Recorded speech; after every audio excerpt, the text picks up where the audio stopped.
Yo, what's going on, everyone? It's Brian and Jim here with Drink a Beer and Play a Game, and welcome to another episode of the Power Hour. How you doing, everybody? Yeah, so I have two interesting beers for Jim to try today. Boy! Both of them from Manny Young Brewing Company. Oh boy! Are you going to say that every time I say something? Local. Yes, local. So the first one is the Shore House, and it's a Berliner-style ale with raspberries. Jim loves sour beers, so I got it for $4. So I felt like it was just a no-brainer to grab this. Kind of cheap for a sour. Yeah, I mean, most sours are meh anyway. How dare you? But yeah, after that, we're going to actually try another one from Manny Young, which I don't remember the name, so you'll hear it about halfway through this episode. Wow, 3.7% alcohol. That's like nothing for a sour. Yeah. It's like you. It's weird and weak.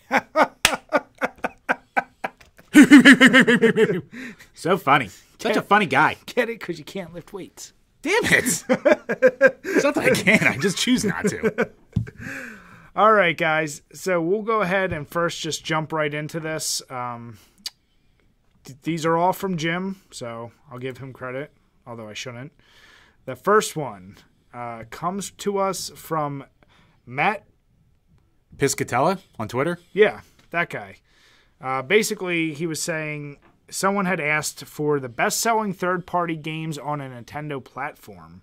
Kind of interested why they only went to N64. Yeah, weird that they didn't include Super NES or NES, but whatever. Or Game Boys or whatever. But either way, the list goes from N64 to the GameCube, Wii U, and Switch. Jim, you might as well start it off. All right, so with the N64, kind of all these are kind of a surprise and not a surprise at the same time, but for N64, WCW NWO Revenge. Yeah. Wrestling taking the top crown for the third-party games. I mean, I can't... If they said No Mercy, I'd accept it. Although I think that was the most popular WCW game, and as we've covered, and you're absolutely wrong if you think this is better than No Mercy. It's fine if you have preferences. But, I don't know, I thought that spitballed and snowballed into the popularity of WrestleMania 2000 and No Mercy, and everyone I knew liked those games more than this, so I don't know. I think, Revenge came out before those later ones, yep. And that was also at the height of WCW too. Like, we're talking about the height of money-making for wrestling here, in terms of crossover, popularity, blah, blah, blah, blah, blah. So, it had a legendary roster on it. So, and it came out years before No Mercy. So, while I still think No Mercy is a better game, Revenge had more time to sell, basically. But does this shock you that this is more than, like, GoldenEye? It actually really does shock me that it beat GoldenEye or Banjo-Kazooie or any of the Star Wars games. But that could have been the power of wrestling at the time. I guess it has to be, but still, as I've said many times on this podcast, anyone I talk to... I think the fact that it beat out all the Rare games is the most shocking. Well, that's what I'm saying. Like, if I talk to anyone, guy or girl, who, gamer or non-gamer, if you say N64, put aside the first-party games, GoldenEye is the first one I hear out of people's mouths that they still play. So, that just shocks me, because to me, that is the definitive... That's the game that everyone thinks of N64 for. But... whatever. Yeah. And it's not like this really, or maybe it lists sources eventually, I don't know, but, just taking this tweet at face value, I can see it. It's just very surprising. What if he's just... Oh, so these are all based on U.S. dollar sales rankings. And so he has the source from NPD Group Retail Tracking Service. So maybe worldwide there'd be a different, not just in the U.S. Yeah. Oh, yeah, I'm sure worldwide WCW would not be the top. No. So... All right, so for the GameCube, we have Sonic Adventure 2. I've never played that. I mean, it's just a port of the Dreamcast game. They added some more crap to it, but yeah, that's really surprising to me too, especially since it's, at that point, it's an older game. I guess that GameCube's kind of weird because for a lot of people, that was their first, Sonic, because not a lot of people had a Dreamcast. Yeah. So maybe everyone who wanted to play it on the Dreamcast just jumped into it on the GameCube. I don't know. I'm surprised it beat out, say, Resident Evil 4 or... Even Resident Evil Remake, because that was the reason why I got a GameCube. Yeah. And I felt like a lot of people, that was the thing that put GameCube, to me, graphically, performance-wise, on the same level as like, oh, it can compete with PS2 or things like that, because it just looked friggin' amazing. But I guess the popularity wasn't there as much as I thought. GameCube's another one too that even less than N64. I can't think of that many besides like say the Resident Evil games must have third-party games. Like I know it had ports of like Skies Arcade and Phantasy Star Online, and maybe you'll consider F-Zero X third-party since Sega developed it, but even though that's still a Nintendo franchise overall, so I'm kind of like Soul Beautiful Calibur. Joe. Yeah, Soul Calibur. Because you got the Link exclusive. I know that drove a lot of people to get that. Yeah, I can see that. Yeah, most of these, as Jim said, they are surprising. I'm just surprised that an older game was the one that got it. So Guitar Hero World Tour, I guess that's not shocking. I mean, yeah, that was the height of the music genre games, and the Wii was the family console. And the Wii had a metric fuck ton of terrible third-party content. And first party. How dare you.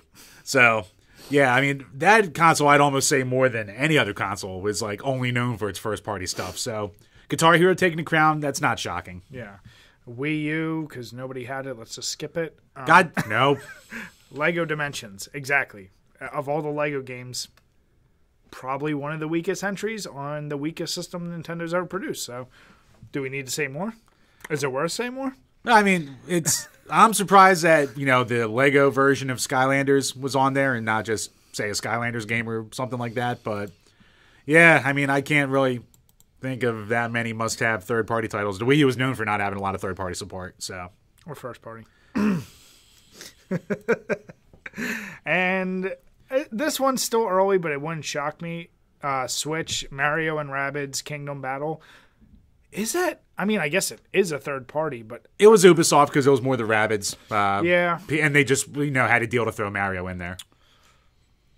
I guess, similarly, the only game that would have made sense is if they said Skyrim. But you and I said, like, it's weird they poured it... Like, that was one of the selling points of the Switch. Like, every trailer showed that you could play Skyrim on the go. Right. And at that point, it was already, a 7 or 8 year old game? Yeah, it was like a 5-year-old game, but it still was just a thing to show that you could play a game like Skyrim. Yeah. So... Just because everyone thought it was going to be so underpowered.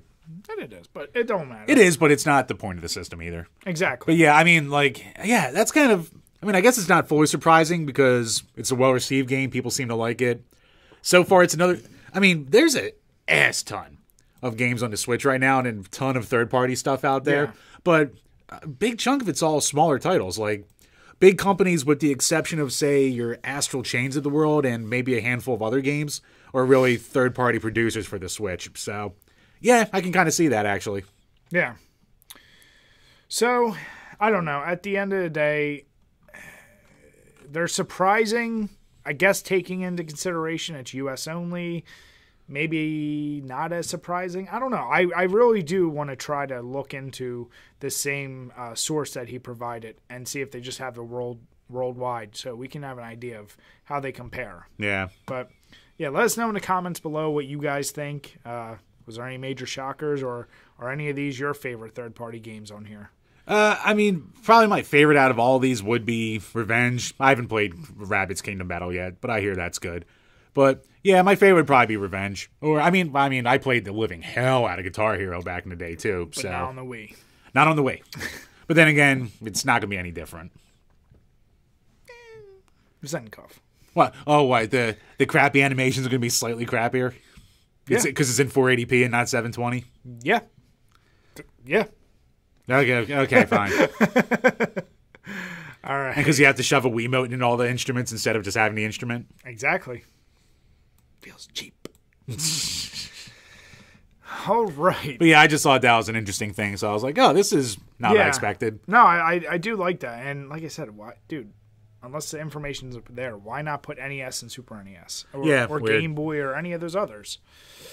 The next one. Well, I think Game Boy would easily be Pokemon for third party. Well, would that be third party? I don't think it is. Well, I mean, Game Freak developed it. I think it's still licensed under Nintendo, ain't it? A lot of it is, though. Almost every game that came out on Nintendo is licensed under that. Whatever, moving on. All right, so Jim put this headline up here, and it threw me for a loop at first. But Richard Lewis bashes Polygon and Kotaku in acceptance speech for journalism. He's a funny guy. Yeah. Love on Curb Your Enthusiasm. Right off the bat, I was like, wait, the guy in all black, like, he doesn't do video games. What are we talking about here? The neurotic comedian? What? And, yeah, no. That's what drew me to the article, too. I was like, Richard Lewis? So he's a journalist, and he won an award at the Esports Awards. Some of you may have heard about this. Honestly, until Jim showed me this, I hadn't. And it's an interesting, I wouldn't say it's an interesting take, but it's funny watching the video, and the link is below, because this guy basically goes up there and he just first says, like, you know, these awards need to be for all of us, and you have these fake, like, you know, larger corporations like Polygon, like Kotaku. I think the best part of it is that he just straight up name drops Polygon, Waypoint, and Kotaku for just being terrible when it comes to esports reporting. Mm-hmm. And he went off about them trying to push narratives and trying to ruin people's lives and all that crap like that. So I liked when he first started, he's like, yeah, I mean, I'm up here, you know, these awards are important, you know, but this will probably be the last time I ever get one, knowing that he was just about to go off on all the major ones out there. And it is cool to see, like, the random streamers, like Dr. Disrespect gets zoomed in on, like, giving a standing ovation, like, maybe a minute into the guy's speech. And it's about, like, 3-4 minutes in total. It's not a long video. But, yeah, he does not hold back, and he just basically goes off on the major gaming publications, as a lot of people seem to do. Yeah. For just, you know, badly researched or just misinformation, blah-de-blah-de-blah-de-blah. Is it just me, though? Or is one of the more surprising things about this was that there's an esports award? I guess it makes big enough money. As gamers, we are building an esports arena in our city, Brian. First in the country. And I get it; it makes a lot of money, but it's like I can get Game of the Year awards. I can get those type of things because there's some other aspects, but and those are dumb too. But esports award, so it's like, is it like a sport award or is it for the game? Like, I don't know. To me, it just knock that off. Or like Dr. Disrespect and Ninja in a cutthroat battle every year for who gets Streamer of the Year or whatever crap that is. Yeah, I mean, hey, good for you. I feel like, does it matter? It should really, at that point, it should only be based on your views anyway and your subscribers, because who's voting other than the people that you are catering to anyway? Yeah. So it's kind of like you've already got the tallies in, so what's the point of pointing it out more? Unless there's a separate voting board. Like, I don't know the ins and outs. I'm very ignorant to it all. But what's the purpose other than, are you acknowledging that so-and-so had more views and more subscribers than this? Or is there a panel of judges that critique the content being given, and it's up to them who has more? But it's a popularity thing anyway. That's what they all are. I mean, it's like anything else. It's another industry jerk-off award kind of deal. And whether you're a plumber or it's the Oscars, every friggin' industry seems to have one of these. So people overhype the Oscars and shit like that is like the pinnacle of them, but they all really don't matter that much, and they're all subjective in the end of the day. But I guess every niche is going to have its own little pat on the back award show kind of deal. I just don't know. Like, obviously we could probably take the time to look into what the criteria are, but we also don't care that much. Yeah, I just... Good for you guys who are winning them. If you enjoy them, have fun. But yeah. Yeah, but I just like to see that it's kind of significant because it's an individual. I think he's more of a freelance individual kind of reporter, that he got an award for, I think it's Story of the Year, Report of the Year. I forget what it was. But that he's won it twice, and that he just had the balls to go up there and just be like, well, I'm never working for these places. So basically gave him a big OFU. Yeah, and I think... Brad, Gamergate. I think most people recognize, I mean, at least we do, don't ever take those sites too seriously. They're clickbaity. We've covered them, like, with some of their top 10 lists, like, or top 100 lists. We've covered a lot of things with them, and they are clickbaity. And if you don't recognize that's the number one purpose of them, don't go there for legit news.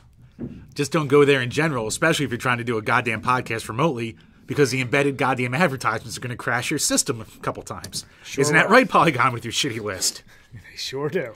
It's weird, Brian. Well, before we got into the Polygon article, the stream was going fine. And after the Polygon article, the recording was going fine. Just seemed to be that one little Bermuda Triangle we had in there that, of course, took about 40 minutes, and in real time, an hour and a half because of all the start and stop to get through. Weirdly enough, Polygon, with its stupid embedded images and advertisements, somehow that was the thing that crashed our shit the entire time. Maybe you knew we were bashing it while we were doing it. Jim, they're never going to win Website of the Year. I get jokes. All right. Right, if we win, we can go up there and bash them too. Yeah, F you guys. Yeah. All right. Please give us money. Let us know what you guys think about that. I'm a whore. But Jim, you ready to eat some crow? Oh, yeah, I'm going to eat some crow here. The Google Stadia reviews are in, and they're excellent. Everyone loves it. It's an amazing thing. They totally did not botch this release. Everything is coming up roses for Google. The easiest... We don't need to go over all of them, but the easiest way to put this is that it wasn't very good. It wasn't completely dismal. I'll say that. No, it's pretty dismal. It's dismal, but, I mean... Especially because so much of what they had promised isn't available at launch either. And they're just like, it'll come out next year. But here's the deal. I mean, you and I have said...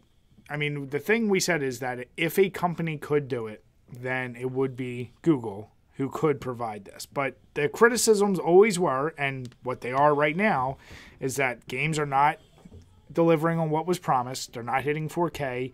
If you have a cap on your bandwidth, then it's going to have a severe issue with your games. And that's kind of what we always said probably would be. This is something that's probably here way too soon. Well, they definitely rushed it out for the holiday season. Oh, yeah, for sure. This is Google totally not understanding its audience or like reading the room, basically, because they should have been able to see that people were going skeptical at best. And where I'm eating crow is everyone who is going immediately bashing it. They turn out to be right because they botched its launch. Because as it got closer and closer, it wasn't just, say, the Netflix of video games. It was, you have to pay the subscription service, but you still have to pay full price for your games that you don't get to even download to your console. Yeah. And then it turned into, you're not going to have the jump in and jump out party thing. You're probably not going to have 4K gaming on all your games right off the bat, 4K 60 frames per second. You're not going to have this kind of friend list or this kind of item thing. So just the closer and closer it got, there was no reason to get it. There was one exclusive, I forget what it's called already, but all the games lists that they had showed for it were games that were like 2 to 3 years old. That were you could get on all the other consoles for way cheaper. So they're selling it for like full price. So they just did the horrible job of actually giving you any reason to go out and get it. Unless you enjoy having, a gender neutral controller, Brian, which they use as some kind of, hey, look at us kind of good boy points for. I kind of now...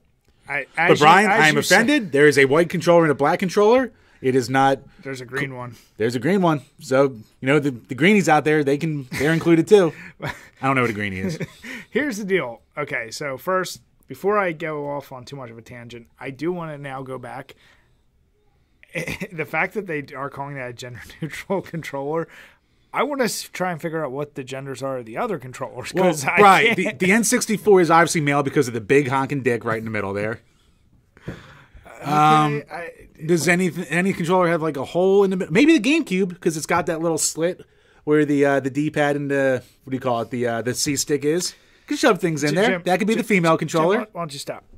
Brian, I'm thinking about this analytically here. All right, comparing and contrasting. All right, we'll go down that another topic because I think we will hold up and compare controllers. I think I would like to do that. Look, Brian, I think I just found the male and female controllers out there. All right, but here's the deal. Yes. Jim is absolutely right, and everyone who's correctly criticized, you came out with this way too fast, all the features. How many times, though, are we going to see this shit where a company, whether it be a game or a console, promises the world, wants to get shit in by a certain time, and can't deliver on it? I mean, it happens all too often, so I don't think anyone is shocked. I think it shows that... I thought that Google really... And I don't know, I think just because of all the money they have, I was like, if they actually do this right, there's no reason it shouldn't happen. Yeah. But they also run YouTube, and we see what they're doing with that. So maybe if I had objectively looked at everything else Google has its mitts in that isn't called Google the search engine, Zangoff. I still think down the line, what they're trying to do here is going to become the standard of streaming like that. But the number one problem, I mean, Jim and I are a perfect example. I have really good internet. Jim has terrible internet. And every time there's an update or we're playing a game, Jim lags or takes like an extra 3 hours. And people across the world, they're going to have different internet. So one of the biggest comments is you're not guaranteed the same experience as everyone else. And another thing is, like, one of the higher-ups of the Stadia project, when people kept asking him about, what about data caps, his actual answer, and I'm paraphrasing here, was, well, when all these ISPs see what we're bringing to them, they will want to up their data cap so they can support it. Uh-oh. That's an uh-oh right there. Yeah. Please, all I'm going to say is if you're out there and you did get this, I want to hear from someone that's not writing for a magazine. I want to hear an actual user. If you can be okay with the fact that all 10 of you out there, if you're okay with not actually playing at 4K, and I want to hear from, like I said, a more common person who's played this, and I want to get a take like that because it does sound interesting if they can deliver on some of the things like jumping in and out of parties with certain people, going directly from a game, trying it out. Like, I want to see if there is good to it. It doesn't sound like there is, but I want to be proven wrong. And then right before Stadia's launch, there is a thing like xCloud that Microsoft announced, which is kind of their version of Stadia, but it's got way more games. I think it's cheaper. I forgot to look a little bit more into it, but everyone was just going, oh yeah, this is how Google should have announced this. And, you're going to see knockoffs, whether, I don't know if Microsoft and Sony and everyone, even Nintendo, would try to get in on this and do their versions. But yeah, this will, maybe it laid the groundwork. Nintendo, for the love of God, don't try to do your own version. You can't even do normal goddamn online play. Yeah, Nintendo just... I don't think Nintendo's going to jump into that. I think they're a little too behind the times. We know that. But yeah. And also, what do you call it? It's funny to see Google's response as a follow-up article we have listed below. Because it's basically them saying, well, yeah, Stadia can do this, but the developers porting it to the Stadia aren't doing it to make it work at 60 frames in 4K. Exactly. So they're passing the buck already. Exactly, which is what most companies do. It's not our thing. It's the shit going into it. And apparently some of them are like 1080p games that are being like upscaled basically, so it's not true 4K and shit like that. Here's my thing. I wasn't sure exactly who they were aiming for, because if you're a PC person, chances are you built the shit out of your computer and you can run the games already exactly how you want to. You would never do that.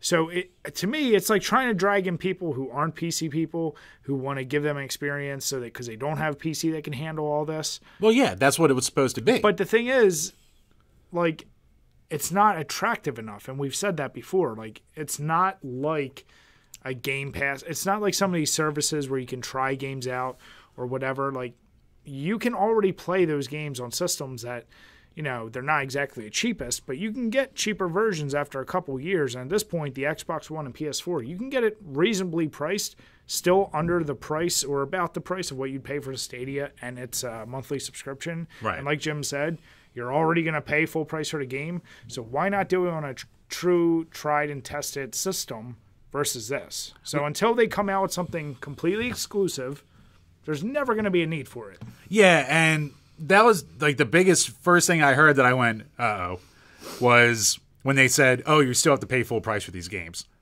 Like, that's not, no.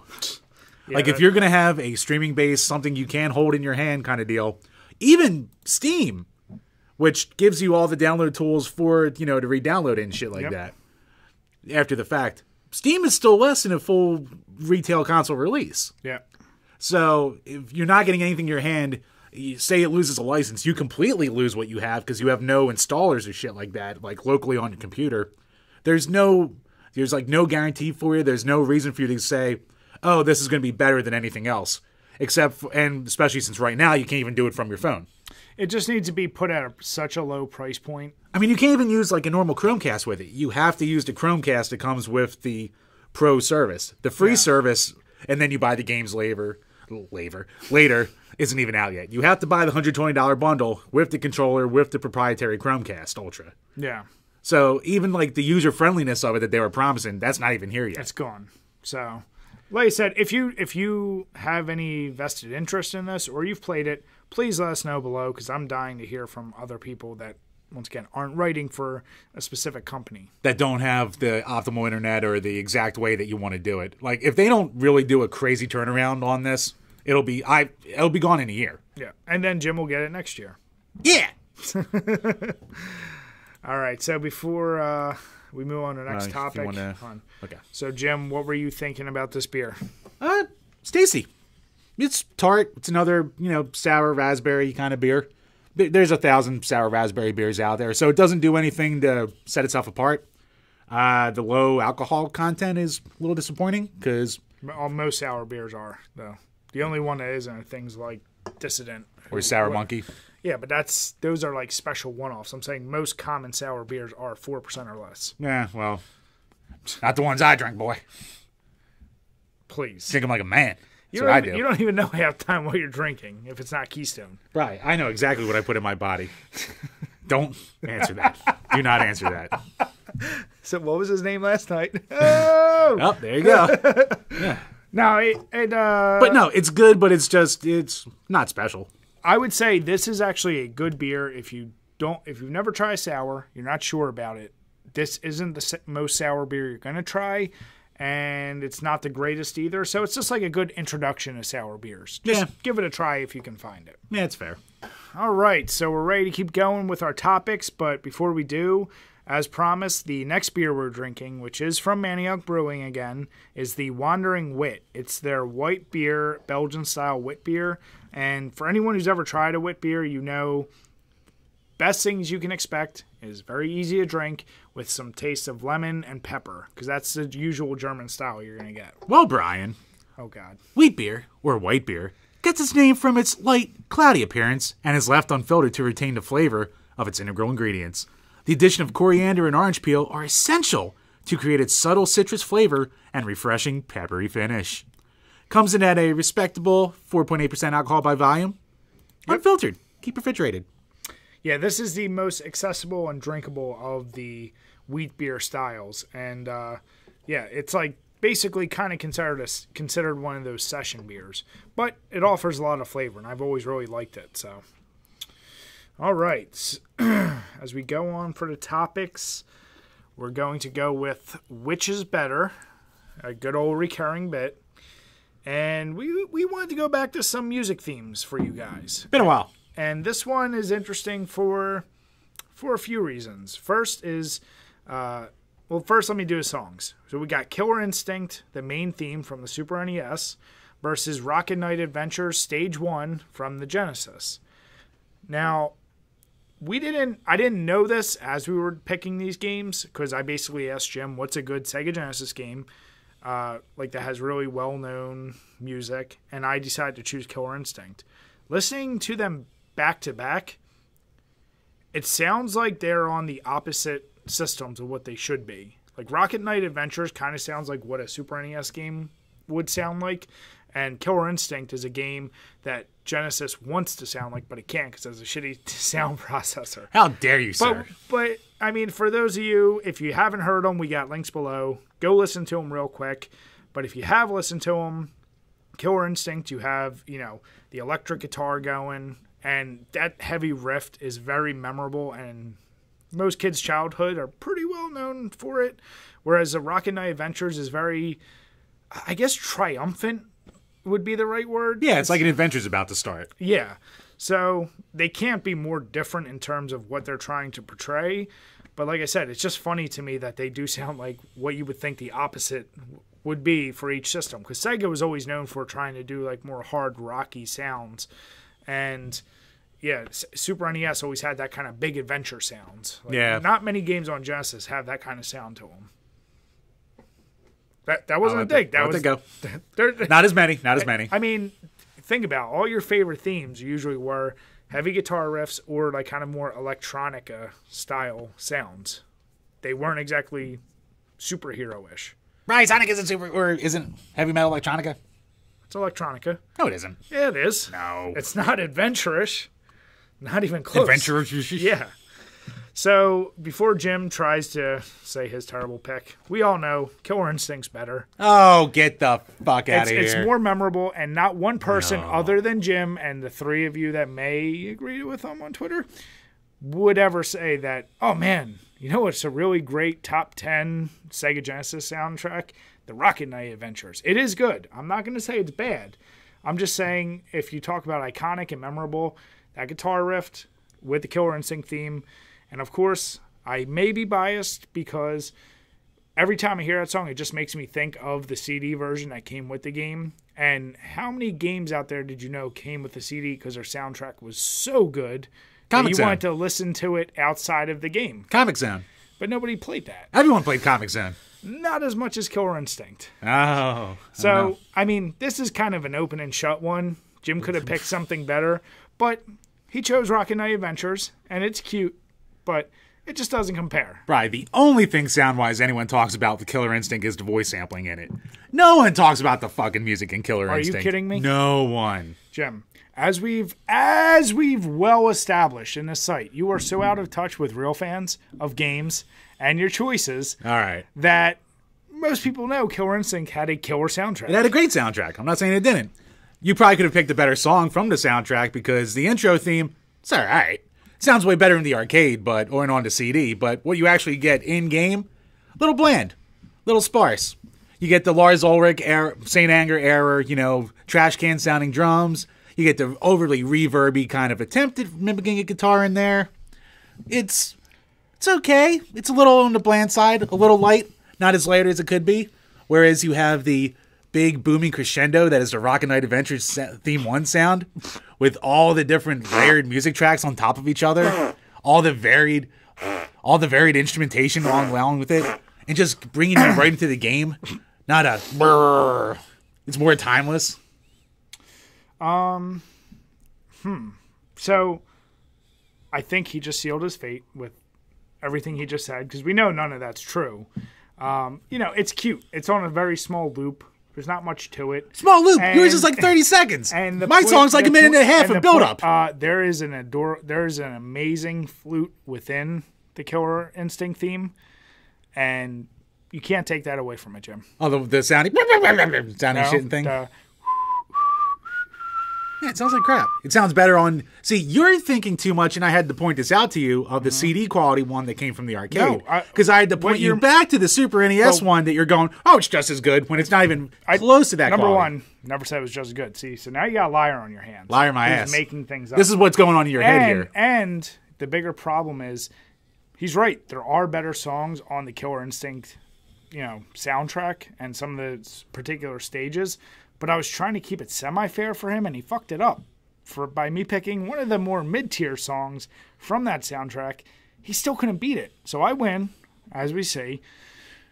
And, correct. And yeah, so Jim, hopefully next time you bring your A game when it comes to picking a song. No, I'm going to die on this hill. I can't wait to see these comments. Jim, you motherfuckers burn out to me down the goddamn river. You literally, we could go back to every one we've ever done of which is better, overrated, underrated. You haven't won something yet. Look, Brian, it's a gimmick of the page that everyone turns against me. Everyone goes, ha, ha, ha, Jim's going to be mad again. But Jim, if it's a gimmick of the page, is it also a gimmick of the world? Is it a gimmick of all of our friends? Is it a gimmick of everything that everyone just happens to turn against you? Ask our friends any of these questions that we pose. Or is it possible where there's smoke, there's fire, Jim? No, Brian. Is it possible? No. Is it a little bit possible? Some were B players, some were A players. I'm just saying, I've done better than you at your favorite game, Streets of Rage 2. I've done better than you at your other favorite game, Star Fox 64. How much more do I have to prove that I'm right? I mean, come on. I even gave you the easiest out with that Resident Evil. Remember that little overrated, underrated, and you fucked it up by arguing the wrong side, Jim? And you set it up. I did set it up, and I had an easy win, and I fucked it up. That one I fucked up. That was on me. And then all the other ones are just happenstance, Jim. That no one agrees with you. Happenstance. So, sure. Sound off below. If you're feeling sad, if you really want to give Jim a win, you can try and throw it for him. But we listen all know to these music tracks below. So we all know the facts. It's all right. If you want to throw him a bone, be like, yeah, Jim, you're right. Woo! And you know what? For all I know, I could be wrong about the overall soundtrack of Killer Instinct. Fine, it is a very good soundtrack. But these two songs against each other, I am not wrong. Sure, Jim. Whatever you say. So, you pandering piece of shit. In keeping with this theme, we wanted to go back to one of our recurring bits, the overrated, underrated. And Jim actually gave us this one. Think Skylanders and Disney Infinity, all the games that require you to buy, I don't know what else to call them other than bases, like toy bases that you put on a little stand and you play that character in the game. Figurines with the chips on them. Yeah. Stories, characters, stats, and all that crap. I feel like there's a few more, but those are the two best examples that everyone knows. Lego Dimensions, apparently the best third party game on the Wii. Yeah. So Jim and I, in full disclosure, have never played either one of them. I've only played a very tiny bit. Although it is funny because my mom was at a thrift store, a consignment thing, and found a giant bag of the Skylanders with the stuff in it. And she got it for my son. She's like, oh, he'd like these toys. I don't even know if I still have the base, but we have the toys that he plays with because they're goddamn cool looking toys. Actually, back in 2012, 2013, we're in Walmart and we're like, should we buy starter sets? I know. We kind of we were like a con hair away from buying at least like starter kits of each. So for the purpose of this, the toys look cool. I'm gonna be the underrated. Jim's overrated. So I'll go first because underrated usually goes first. Once again, neither of us have played it, so we don't have as much skin in the game. And I'll try to take it light on Jim for him to try to put something good together. And remember, no interrupting. Can you be a gentleman? I'll be a goddamn gentleman. I'm always a gentleman. All right. So, as a kid, one of the things I always wished was that the toys I was playing with, I could play with in a game. And there were tons of games that, like Spawn and RoboCop. It doesn't matter. Teenage Mutant Ninja Turtles, where you did have games. But I did have a lot of nondescript toys that I never got to see in a video game. I thought they were really cool. And to be honest, I'd have to show you guys the next time we do this. I don't even know the names of them right now. But I would always play with them the way I wanted to. And I was always like, man, it'd be cool to play them with video games. Because this is during the Super NES Genesis. So when you see these toys, now they're all from franchises that are well known, except Skylanders, I don't think was a thing before the video games. No, it was an offshoot of Spyro at first. Okay. So, as Jim actually said right at the beginning, there is zero denying the toys look really freaking cool. And some of them are my son's actual favorites because they're so goddamn detailed and colorful. And some of them can be like this big. I mean, some of them are size-wise are insane. The gimmick of playing them in a game, I can't speak to how well the games are, but they're simple enough because they're really geared towards younger kids. This idea satisfies so many niches that I really love. You got a toy thing, you got a collector thing, and you got a video game thing. So you kind of get all three of them into one. So for a collector like Jim, he could collect all the ones he wants and actually get good use out of it versus just being a shelf collector and letting it sit there and just bah. And the nice part is you don't need to buy multiple games for it. You have one base game and the fact that you just keep buying toys. So it extends the longevity of a game, which is something Jim and I have always wrestled with, which is I hate these games that come out year after year after year. Sure, there were expansion or DLCs and future games, but the base game still supported numerous toys that came out later. So even if you got tired of the game, eventually a new character comes out. You buy it, and you can play it in-game. I love the shit out of it. So it's not only extending the value of your game in the long run, but it gives you something nice to collect and play with in future years. And the nicest part of all that is it's a beautiful form of capitalism. And you can't really deny it because it is a money-making machine, but you are getting some value out of it. Now, unfortunately, all these are pretty much done. Me and Jim were trying to figure that out, but it's not like you can't play them anymore. As long as you got the figures and you got the base, you can still play the games. So for me, this idea had not been done before. I love it because it's very unique. It offers you a multitude of different things to enjoy about it, and it really helps support capitalism. And if you don't like that, then you're a commie. So Jim, how is it overrated, commie? Well, Bri, for the very same reason that your son loves it and the fact that no one cares about it and no one holds on to it. if these were so good, these would be things that people would hold on to, cherish. Especially when you're a kid, your favorite toys as a kid, especially since it's geared towards the younger ones out there, you think it would be something that they would have more connection to, hold on to, want to have more. You know where you find these for the most part? You find them at Five Below's Unbought, and you find them by the trash bag full at thrift stores. At this point, no one cares about it. It was a fad, had its time, it came and it went. The games themselves, yes, they are geared towards kids, but you think maybe as a lark people would want to go back to it, but when you go to GameStops, you see these for 99 cents. Doesn't matter what system, what console. No one gives a crap about them. It's not a single thing that anyone wants to go back to. So no one's apparently holding on to it as a toy collector. No one's holding on to the games as a game collector. No one's holding on to the gimmick at all. And you find bases all over the place. So they kept throwing base after you, which you only needed one base. So it's giving you clutter. It's adding pollution. It's wasting natural resources, Brian, for all of this out there. Not like you can truly recycle them. No one recycles them except for Goodwills. So it's the kind of thing where it's the worst parts of gaming, just put physically. Because when it comes down to it, it's physical DLC. So sure, the good part is you actually have something tangible.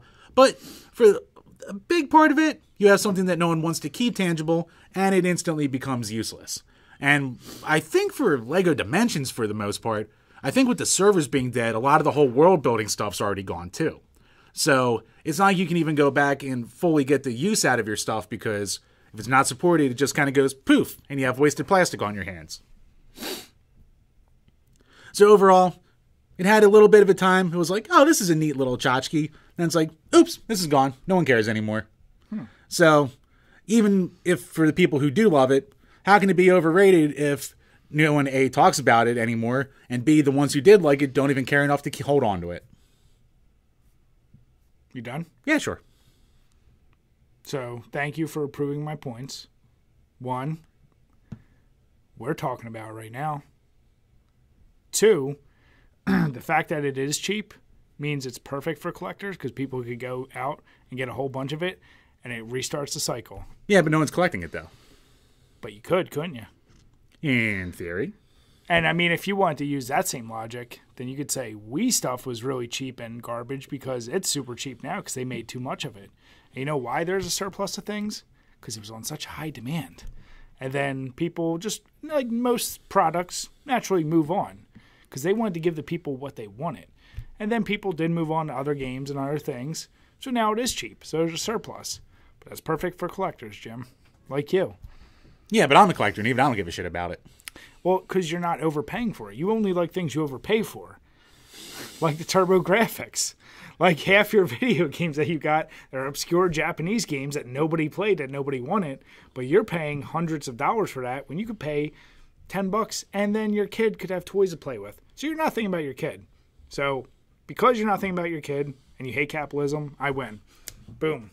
My kid has enough toys. My kid has enough toys. See? She does not need Skylanders in her life. See? I win. Yeah, okay. So I want to see how the comments go on this one. Honestly, I have no idea if this thing is overrated or I don't think our audience is going to have the most invested in Skylanders either. But if anyone out there did play a lot of it, I am curious to know. Jim and I, like I said, we were suckers. We almost wanted to go out and get the legit starter packs for these. To your point, thank God we didn't, because I would be the guy, you know how there's those... You would have bought everything. Oh, yeah. There's those wacko amiibo collectors out there who, to this day, still buy every single amiibo that comes out. Oh, yeah. And with the exception of, the Animal Crossing ones that you find at Five Below all the time, people don't get rid of theirs, at least for right now, because it's Nintendo. So you can find, literally, at thrift stores, you find these by the bucket load. So if you eventually went back and got into it, and this is me not fully knowing whether the games are playable anymore, or if... I know that it stores the stats on the chip, so I think there probably are, as long as you still have the console that it came with, that kind of deal. But I know Disney Infinity, I think a lot of that's kind of dead at this point and unplayable. So I think it depends on the game, too, and the franchise, that kind of deal. Like you said, it was something that I was like, oh, maybe, but yeah, I just was, no. I would have walls and walls of little no-name characters all over there. Exactly. And they eventually added vehicles, too. Thank you, Jim. You can have a submarine. Damn it. So let us know what you guys think, if you played it or not, if it's overrated or underrated. But, I mean, we know I'm going to win anyway. You know, pew, pew, pew. Bang them together. All right. So, in closing, we're going to go over our Patreon questions before Jim goes through them. Once again, thank you guys, everyone that's supporting us. And if you want to help support us, we are actually currently looking at some exciting prospects for everyone. Merch! Yes, merchandise. T-shirts, maybe glasses, a few different things. Merchandising. So if you guys have any interest in any of that, please help support us because it will help us turn around those products to you guys.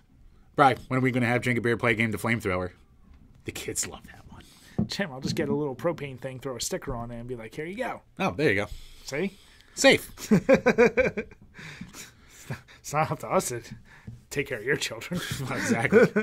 But if you would like to become a patron of the show and submit a question to the Power Hour, which we will answer, link below, www.patreon.com/DrinkABeerandPlayAGame, where for as little as $2 a month, you can ask a question for every episode that we will answer.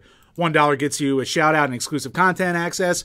$5 and up gives you choice of videos that we can do, thing like that, blah, blah, blah, blah, blah. It all stacks up on the top of each other. Yeah. So, links below if you want to check it out and support the page. $10 a month gets a nude from Jim. Yeah. All right. So, Jim, go through our questions. All right. Question 1 comes from Dean, Game Whisperer. What are your views on world records by playing games for high scores? Stuff like Twin Galaxies, etc. I'm all for it. I think it makes sense because, especially back in the day with arcades, that was the only point. That was the point of them. I mean, that they had almost an arena-esque aspect to them. People huddled around the two best players, especially if it was like a versus game, or if you were just going for the high scores for some of the more classic arcade games. Those games required such skill, and it was really impressive to see someone get that high. I love holding it for that. For current games, doesn't really make as much sense, and I guess really what has become esports is the new version of that, because you just now have arenas with people playing each other in MOBAs or, sorry, my dog's going crazy. But I was all for it for the old games. I think it would be interesting if they made newer games that were catered towards that and bring them back, but it should only work with arcade cabinets. Don't do it online. Like, you got to have an officiating body like you did with Twin Galaxies. So, yeah, I liked it. Yeah, you actually kind of stole my thunder because I was going to make that analogy to, it was back then esports pretty much. But yeah, I mean, there's a definite spot for it. Did people probably put too much stock into it back then? Possibly, but, the same way not everyone's going to be an esports player these days. Not everyone's going to try and get the perfect score in Donkey Kong back then. Yeah. And the level of ridiculous memorization and reflexes that you have to do that. That's dedication. More power to you. So it's nothing that I would have ever gone after, but it's cool to watch. It's cool to see. Now you do have places like Twin Galaxies, which has had its share of controversy about it because of, say, Billy Mitchell's alleged cheating or blah, blah, blah, blah, blah, or the standards at which you really judge this kind of crap. Goddamn them, screw him over Steve Wiebe. Even though since that documentary, God, that's such a good documentary.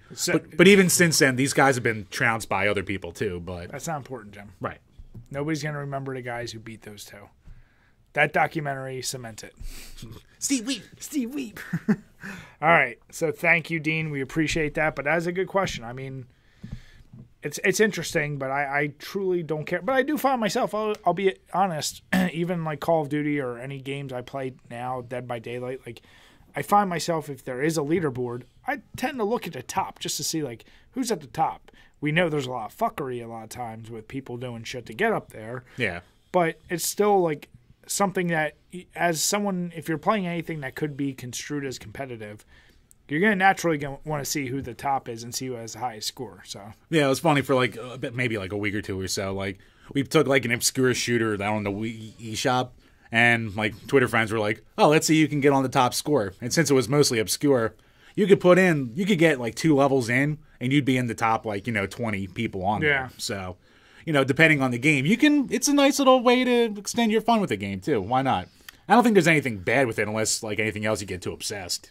I think we should do something like that, and we should make ourselves number 1 on an older game that still has a server alive and try and get in the top 10. Right, why would we do it with an older game when Panty Party's out right now? I broke him. Yes. Finally. Oh, I got a legit migraine right now. Oh, you fucker. Ah, got him. Button hooked it. Just go to the next one, you son of a bitch. All right. This one comes from my buddy G. Now that the Sonic movie's almost out and a CG Mario movie's in the works, what are some mascot-style game characters that you would like to see get a movie next? Personally, I'd love to see a Sly Cooper movie. Thanks. For me, I will go... I've probably said it too many times at this point, but I'll go obscure. The Haunting with Poltergeist. Yeah, that'd be Make a cool it one. a horror comedy and really just go crazy. If the whole movie CG, like almost like a Monster House or something like that, that's cool. But if you just made him CG, do it kind of like, I guess, Casper the Ghost or something. But I would love that. Make it good for kids, Halloween-y, and just fun and goofy. Yeah, and probably one I should have put some more thought into. Damn. I don't think I'd like to see, like, say, a Conquer, because they don't have to be... It could easily fall into the trap of being, like, too try-hard edgy. It could be, like, Sausage Party, where... Like, Sausage Party's okay, but after the first time you see it, you go, okay, the shock value's gone, that kind of deal. Maybe you want something a little more with lasting power, so... I guess it's easy to just, like, for lack of a better term, just shit out kind of a movie like this with any kind of mascot in it. Like, there's a fucking Emoji Movie, for Christ's sake. But you gotta have one that at least has a cast of characters to it, so I guess an easy one would just be Crash Bandicoot, just because of how many characters are out there, and, you know, you have Professor Neocortex as the big bad guy, and he's, you know, a wacky enough villain that people can like, so I'll say Crash. Seems easy enough. Okay. Thanks, G. Yep. Next up comes from Snarcast. God damn it, where'd it go? Hold on a second. I had it, and then I lost it. All right, here we go. So, you guys might hate the Bud Light doing their Dilly Dilly ads, but I hate the ones where they refer to beer as crisp. How is a beer, i.e. beer, soda, anything, crisp? To me, chips and candy bars are crisp, not beer. So, this is something, after trying as many beers as I had, I can understand when you hear the word crisp, what it refers to, especially with beers like that, because a Pilsner, by definition, is usually something that's supposed to be light, crisp, refreshing. It's supposed to have more of a clean flavor to it. And if you're not a beer drinker, it's one of those things, unfortunately, like you have to try a bunch of different styles and you realize, oh, IPAs, you're never going to say are crisp. Stouts, you're never going to say are crisp. But crisp refers to there's a bit of a tightness and a bite to it that leaves your tongue almost dry. Like there's some beers you drink, you start to salivate a little more, and that's not what a crisp beer does. So a Pilsner is very drinkable because it goes down easily, and it kind of has it's like a bite. It's not a spiciness. Crisp is the best word for it, but it's only, once again, you can only use it if you've never tried beer and you just pick up a Bud Light, Miller Lite, you're never going to drink and be like, oh, that shit tastes crisp. It doesn't until you compare it to other beers. So that's just more a symptom of the style itself versus, them trying to coin a specific phrase. But, in advertising, a word like crisp, it really sticks in your head, probably like it did for you. So, yeah, I think that's really the purpose of it, but I can understand it. And that's... Until you try a lot of different beers, you won't be able to get what I'm saying. Yeah, that's what I was going to say. It's advertiser fuckery. So, I mean, like the sour that we had, even though that was a smoother sour, there's ones out there where you bite and you just go, Jesus. Yeah. Like, depending on the beer, like some of the harsher, drier ones will get that out of you. Or like, say you're not used to champagne and you get like an extra dry champagne. Mm-hmm. Like, that'll just grab the back of your throat. And that's where you get that crispiness from. Yeah, the mouthfeel is all about... They have a set number of adjectives you're supposed to use. Or like gin. If you don't like gin and you never really drink it, like gin can give it to you like that. Yeah. So, and I will say, although I'm so tired of Dilly Dilly, some of the new commercials for Bud Light, like the one where he's like going platinum and the other one's watching him and he's like... Bud Light Platinum sucks too. It's so bad. I haven't tried it. That's not the goddamn point. But I still find myself, and I hate myself for laughing at it. As they're leaving, he's like, he didn't suspect anything. Yes, I did. No, you didn't. Like, it gets me every time. Like, I know the one you're talking about. The other ones are stupid, but when he yells, yes, I did. Like, I don't know. That one actually because he reminds me of like old Simpsons with like yes, the Prohibition one. Yeah. No, you won't. Yes, I will. Yep, exactly. Won't. So, thank you. Thanks for that Snarkcast. Yeah, that'll pretty much be our only beer talk for this whole episode. All right, so what's next? All right, this next one comes from our buddy Astral. What's up, bud? Which video game retro console will survive the next decade? So I think I little vague. It's vague, but I think I know what he's trying to say. So I think a system that is popularity, maybe? No. I think it's like what will still get collected for. Like I think the NES is fairly solidified as it's on a downturn. Like the market for it's going down. Sure, but I still think that will always be a thing people want. Like I could actually see Super NES and Genesis kind of fizzling a little more. Of the consoles, like any CD-based console, I think is kind of screwed. I think N64 that's going to have some staying power over time. Yeah, and basically once you get the Xbox and PS2 territory, because of all the new consoles going to be so backwards compatible, it seems like that's a trend they're keeping up. And even if they're directly not backwards compatible with the actual old CDs, their stores tend to have like updated versions of the old games. So that will automatically kind of kill off the old systems, if you will, because I find myself, even for games for 360, if I can find them on Xbox One on the store, and they're cheap enough, I'm like, well, I'm not going to go buy the physical copy. I'll just get them right here. So the only things that can last, whether Nintendo knew it or not, is with them and their ridiculous gimmick of going from system to system with completely different styles of hardware you have to use. So you can't really get backwards compatibility as easily. So N64, I think, is the start of that, where that will be the last of the retro systems that will last on. Like GameCube, most of those games will probably be able to be emulated with whatever newer systems are. So that'll go away. We know Wii and Wii U, get the fuck out of here. But N64, I think that's... Well, Brian, the Wii U's already being emulated because half the goddamn games on it are already ported to the Switch. Because it was stupid to even make it. But, who cares? Actually, you're going to jerk off to this, but this last Black Friday, just like that, hell of a deal for Wii U's now. They're just getting rid of these shits.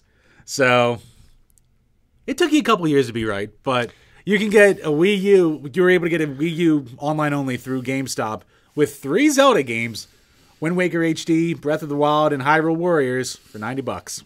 Jim, I mean, we've covered this a few times on old reviews, but would you call me the Nostradamus of today?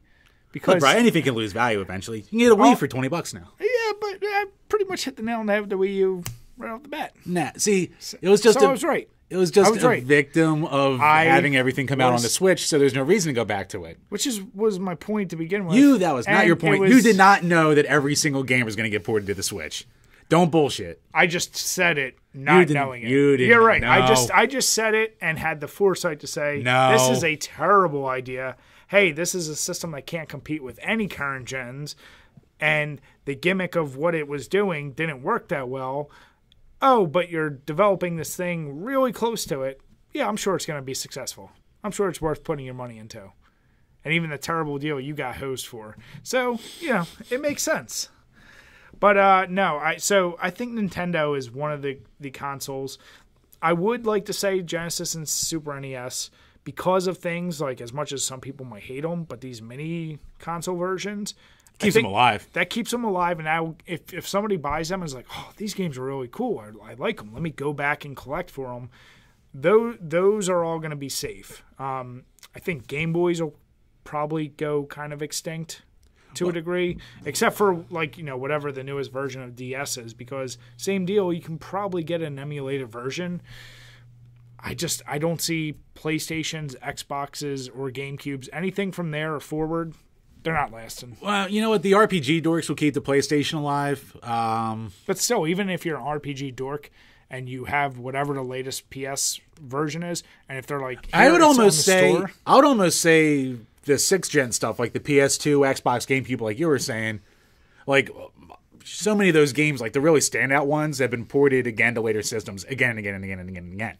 So those are almost, there's no reason except for a handful of titles that, never got ported out of there that people aren't going to really care enough to actually go back for. And it'd be like, I just don't know, because of how massively successful, say, something like the PS2 was, that going back to it will be as big a collector market as, say, the 8 and 16-bit eras. That's what I mean. So that's why I think those 8 and 16-bit era, 8 especially, is just, there's something so timeless about that. Like, even Atari, to a certain collector, it's important, but I see that dying out. I don't see that lasting. No, I mean, that's already mostly dead. Like, no one cares about Atari collecting except for Atari fans. Yeah. And there's a small handful of games with any value to them, really. I mean, most of the games, like, even it's considered one of the, like, more expensive games to collect, like Pitfall 2, and that's only, like, $15-$20. Yeah. So, with the exception of, like, your air raids out there and those, like, weird ones where, like, only 5 are ever produced. Yeah. Like, there's not going to be a lot of games out there that's going to be a lot of money. I think, like, I don't know if you'll ever see a collector heyday like you saw for the NES ever again. Because, like, the SNES and the Genesis never hit that. And they didn't need to. I mean, especially by the time the NES, I think, collecting was at a time really before emulating was so obvious and out there. And especially with eShops and shit, like, it can never be re-emulated. But what I think you will have is a lot of people smart enough to realize, while these games get released in newer consoles and values drop for the old hardcover games, then they might go out and say, you know what, let me go and just get all the PS2 games that I really want for pretty dirt cheap. I don't think there will ever be a point where you have it, but yeah, I just think Nintendo's the only one that could kind of live on. Yeah, maybe. Yeah. But no, I love that question. I love it's obscure, but I like the question. Yep. And our final one. Thoughts on comes from us from Eric Glowacki. Thoughts on Life Alyx, the announcement, if any. I absolutely love the Half-Life games. I did watch a little bit of the footage, and a lot of people are obviously very annoyed that it's a VR game, because we've waited so long for Half-Life 3. I don't know what to make of this, because of all the companies that do some shit like this, it does make sense Valve would do this, to go to VR. And they don't really have a plan for non-VR, so they're really excluding easily, 80% of their fan base? Oh, yeah. If not more. VR is very niche. I don't know what the line of thinking is behind that. I mean, the game, it looks good, and I don't know, maybe it's just me. I'm one of those people, when I see a game, it takes me out of the game when you see your hand do stuff. Like, I'd rather see nothing, just see a thing move versus showing me the hand on the screen. And I know they need that for how the VR works, but that kind of takes me out of a game. I'm not going to get it because I don't have VR. And until VR becomes completely, like, stupid affordable and completely reliable and has games like maybe like this is the start of games that will only be VR and it'll be a selling point for VR style systems, I'm never going to play it.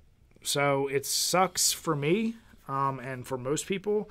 I think it's a really bad move, but then again, they've kind of screwed the pooch on giving people what they want, because when the hell did the Half-Life 2 come out? Oh, God, mid-2000s? Yeah, so 2004. Yeah, guys, you're 15 years behind the ball on bringing out a game and a series that people absolutely loved. I don't really know. I mean... Yeah, I mean, I've been on record as to say Half-Life 3 probably should not ever come out, because it could be the best game ever and it'll still never live up to the hype. Never. But, yeah, I've also come to think of, I never really played that much Half-Life. I've played more mods of Half-Life than I did actual Half-Life. But besides the fact, I've seen a lot of people, like, really, really pissed off that it's VR only, which I get, because I know the love that's out there for Half-Life. And people are saying, oh, they completely botched this. Possible. But I will say, if Valve's trying to release their own HD heads VR headset kind of deal, the Valve Index, if you don't want to be like the Oculus Rift, or I know the Oculus Quest and the PSVR, those are the most accessible VR headsets right now. even them, they're still a niche in the grand scheme of things. If you want someone to give you a reason to go out and buy a new VR set, you need to have a killer app. You need to have something out there that people are actually going to want to go out to get just to get it. Yeah. So I don't know if it's a timed exclusive, because it does say that it'll come out on the HTC Vive and the Oculus Rift and shit like that. So I don't know the specifics of it, but most people are saying, you know, it's an $800 buy-in pretty much. So I guess that's assuming the game and the Valve Index. And it's that's very, and I mean, I know the HTC Vive's stupid expensive too. So if you want the most quality experience for your VR setup for the game, yeah, you're going to be showing out a shitload of money if you don't have any VR stuff right now. So I don't think it's necessarily a bad idea. I think it's a planned risk pretty much, because they know they could easily sell $1 billion if they release a new Half-Life game just on normal Steam. Which, here's the deal. I have to imagine... It has a purpose. It has to have come out with a purpose of selling VR sets. I know why they're doing it, but I think the thing is, I guarantee you in their back pockets, they're going to put this out there. It'll obviously not meet the marks they wanted to. And, oh, guys, don't worry. We're releasing a normal version. Like, they're going to make their money back. And that would have been like when they released Resident Evil 7. If they said that was VR only, right, that would have pissed me off to no end. Right. And it is a VR game, but it also has a standard version. Mm-hmm. Just do that with this. Now, if they truly don't have any plan for it and they truly are not going to do it, well then bye-bye. Whatever their investment was for this, then they fucked up, and no one's the wiser, because it's kind of like they've been dead anyway. Yeah, I think the thing about it is like, Valve is the biggest, or Steam is the biggest game in town. Yep. Steam is the reason why Valve never makes a third game of anything that's popular, because they don't need to. They make money shoveling out other people's shit, and they don't have to do any work anymore. Yep. So, like, Gaben has all the money in the world right now. So they really don't need to put out another game. So if they're going to try and enter into another market, it'll make sense to have your flagship title, your flagship IP, be the thing to try and draw people in. Yeah. So I think they have such a safety blanket that even if, you know, it isn't a thing that draws people in, no harm, no foul pretty much. But I think the cost-benefit analysis, I guess, in their mind is, yeah, this will be the way that we would actually ever get anyone to buy this. The only thing that scares me about this is if they turn around and now go, okay, well, it kind of works, so we're going to do the same thing for Left 4 Dead, for Team Fortress, for Portal. Like, if they just all of a sudden do that with games and now you can only get them VR, and which would suck. Yeah. And they force the market, which I hope people out there, you guys wouldn't support that, but that would suck. That would definitely suck. Yeah, I mean, Portal would be perfect in VR. Yeah, so no, that's another good question. It was one I want us to kind of touch on, but I absolutely love the Half-Life series, and it's not my favorite series, but I really enjoyed it, and unless they do a standard, looks like I'm not playing it. Yeah, I mean, the Orange Box is one of the best compilations of all time. So yeah, for sure. I mean, yeah, I get the hate though. I get why people are pissed. It's VR only. No. It's your first taste. It's not even like you're getting Half-Life 2 Act 3 or whatever the third, DLC expansion would be. Yeah. This is just something different, and it's a different character. I don't know enough about Half-Life to know who Alyx is, so. But yeah, I get the hate, but I see the point of it. I guess since I'm not invested in it, I'm not that mad. Yeah. But that's like if they made a new Star Fox and it was only VR. Dude, Star Fox hasn't been good in so long anyway that it doesn't really matter. It's never that good to begin with. How dare you, sir? So thank you guys for the questions. Before closing, Jim, what'd you think of the Wandering Wit? Pretty good. Pretty good wheat beer. I'll say, just like the other one we just had, it's a good introduction kind of beer. It's very smooth, nice overall flavor to it, nice mouthfeel to it. Doesn't do anything particularly outstanding, but I have no issues with it. It was pretty good. Yeah, this is one of the beers I really like from Antioch. Sometimes wheat beers can be a little too on the thick side or too on the heaviness kind of end, where this one seems like a lot more just, It's light. Yeah, it's lighter. Yeah.